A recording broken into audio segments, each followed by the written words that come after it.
Key features of postmodern literature. Someone is sending a message in the chat. Nadeem, okay, sir. So first point is metafiction. Students, there are 15 points. Metafiction is one of those 15 which are going to be discussed.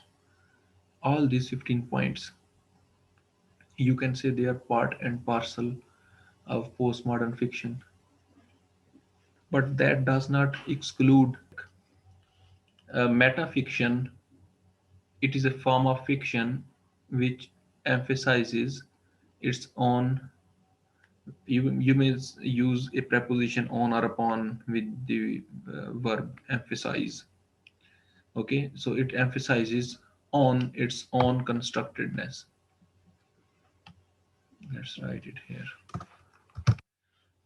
On its own constructedness means its own composition. What is its? Fiction.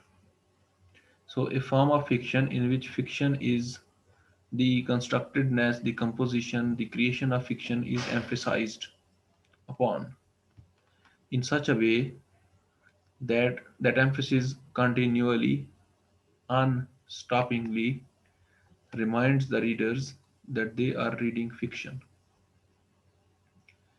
A device, metafiction is a device which explores the question of how human beings construct their experience.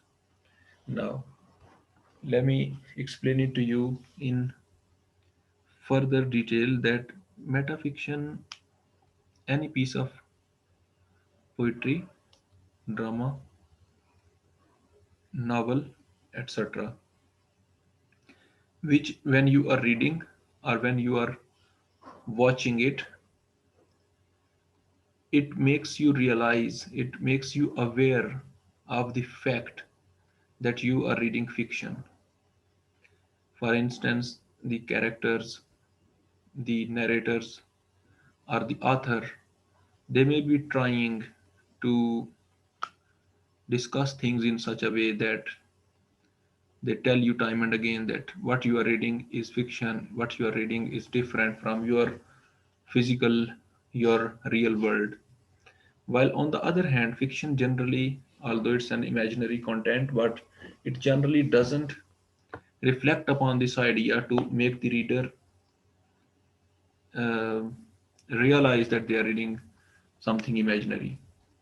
Because fiction, when we are reading fiction, sometimes the characterization and the plot, they are so strong that the entire story and the characters, they are kind of living animate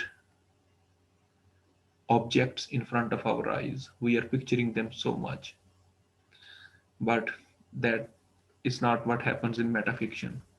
So this element is found in many uh, works today, and it is a, as an example, I have given you the reference of Canterbury Tales by Geoffrey Chaucer, Don Quixote by Cervantes, Vanity Fair by William Makepeace Thackeray. Sorry, not Thackeray, it's Thackeray. So these writings, they come from different ages. For example, 14th century Geoffrey Chaucer, Vanity Fair was probably from 18th century, and Don Quixote from 17th. So these works, they had this element of metafiction, and metafiction is used sometimes to, you know, uh, in order to make things funny and comic, but not necessarily. Sometimes it achieves very serious objective to. Let me write another example. And maids Handmaid's Tale. This is written by Margaret Atwood, the Canadian novelist, poetess. She is alive yet. Okay, so this have falls in postmodern fiction, the last work, Handmaid's Tale. Well, previously they have been there before. What happens in metafiction is that sometimes a character talks out of the script, or if you're watching a movie, or a show, the person there would be talking to, looking at the camera and pretending to talk to the audience as if there is an audience. Or if you're reading a character, the character would be doing the same thing, breaking from the script and from other characters, other storyline, and talking to the readers aside, just to tell the readers that this is fiction. Sometimes readers see that whatever is happening inside this story is so real and so physical. It is as if these all the things are happening in the world I am living on this earth. But again, they make us realize that we are reading something which is not part of this world, part of this earth, something which is not the part of this earth. So it creates some kind of irony and achieves serious aims, goals as well. I hope it is clear to you now. Unreliable narration. Narration means storytelling. Narration is generally, not generally, let's say, traditionally, historically, narration used to be written in the third person. View means there are three point of views: first person, second person, third person. When you read a novel or any other piece of literature, you the story that you are reading, there is a narrator telling the story. That narrator can either be first person, uh, with I or collective we. It can be the second person or it can be third person. Traditionally, there used to be a third person. Third person account means जो narration वो बयान करते हैं इसको हम account कह रहे हैं. So third person account has always been considered more valid because it is impersonal.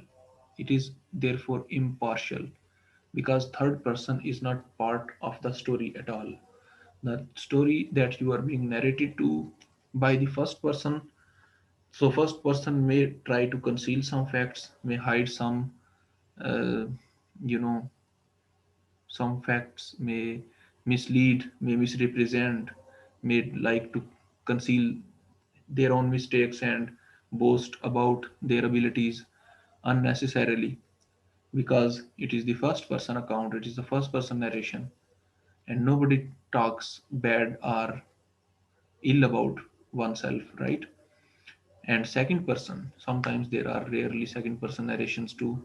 And second person, if you are to tell me whatever happened in today's class, whatever lecture I have delivered, then you are a second person, you are being spoken to, you are on the receiving end, right?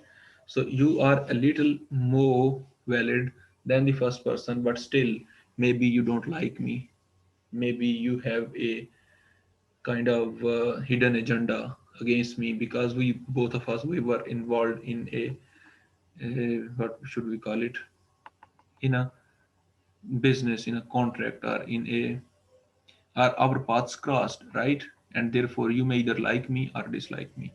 So there will be a personal bias, uh, but in the case of third person, that personal bias is rarely present.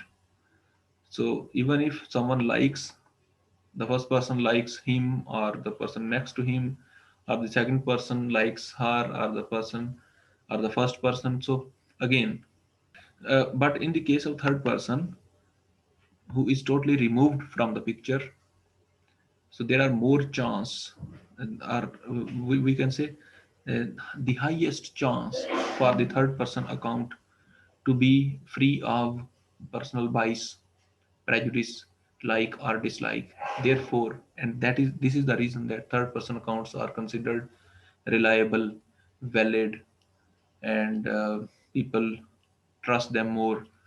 But in the postmodern fiction, you will often find first person narration, and first person narration is known as unreliable narration. But use of unreliable narration is one of the key features of postmodern fiction. You know why?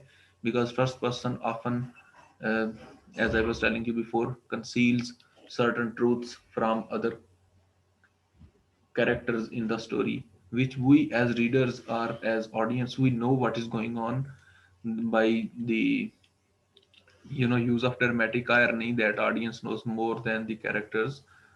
So then it creates sometimes those facts are revealed at the end, which results into a twist ending of the story. Sometimes those facts are not revealed at all. So all those things are going on in the postmodern fiction. And unreliable fiction, unreliable narration or first person accounts, they are very much present. I hope you have gotten this idea. Thirdly, self-reflexivity. Self-reflexivity means self-reference. In postmodern literature, there will be self-reference a lot by the narrators or by the, you may say, characters in the fiction.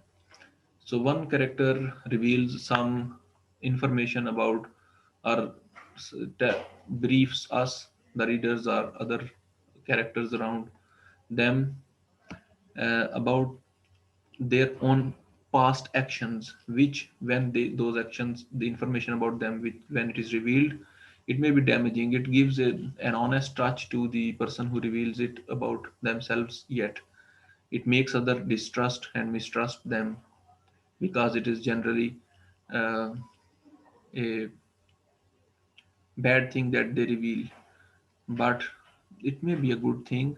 So, self reference, while a character has reached a certain point in the story, that character will be telling about its past, or a certain event that took place in its past. And by that, we would understand things in a different manner.